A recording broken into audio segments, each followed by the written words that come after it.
But I will say this though, like normally, because I've yield farmed quite a lot of projects over the years, and especially in GameFi and other places and stuff, where like when tokens launch with this, because I know tokens that have the same tokenomics as incentive token, right? The same thing.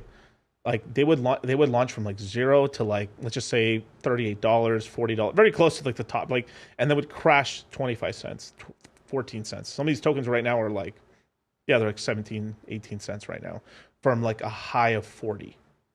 So even if you Wow.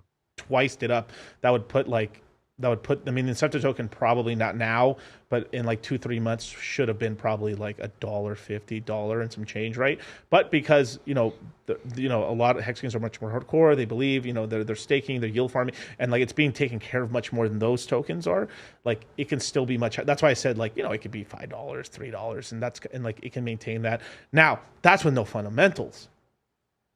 We've seen how Richard has like anytime and so Richard won't wait, I shouldn't say attack. Alleged. Like Richard won't do anything to you unless like if you're coming his wheelhouse, right? Like as an example, right, when like the E fiat launch, right? Nothing Hmm. happened. Because that's not competition and it's something needed for the ecosystem, right? You do need a borrowing and lending place. That's perfectly fine. I think famous, same thing, ain't nothing gonna happen with that. Flux. The best decks in the world, right? No, and I do like Flux, but as an example, right? He's like, Bar? Oh, you're coming into the Dex lane. Okay, You're stepping into our block. into our block, man. And then I've seen a little more retaliatorial sort of stuff happen with that, with like, hey, the airdrop's happening in like 2 hours. 1 hour later, like that I think Buck was saying, like, oh, all this stuff launched, and then literally the next minute, Richard basically goes like, hey, we've added matcha routing to like what the fuck where was these upgrades before, Richard?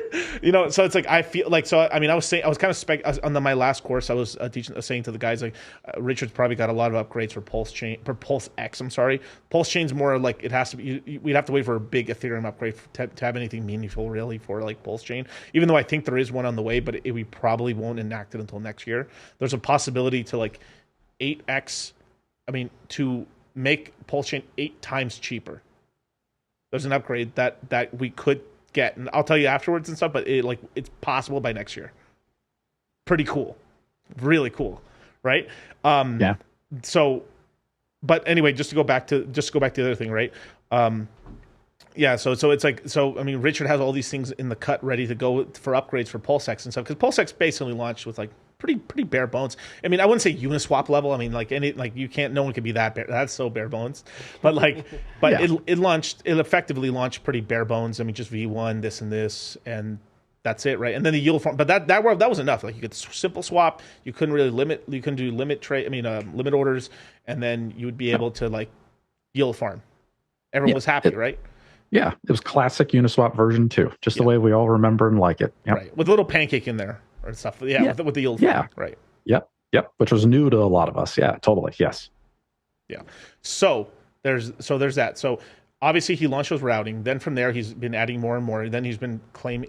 Well, because it's a claim, but I guess it's pretty true and stuff. He's like because they've run the math on it. Yeah, like sometimes even if you're doing all these like special routings and stuff like that, if you just have more money in the pair, it just becomes more. It just becomes more effective in even with the fees and stuff like that. So.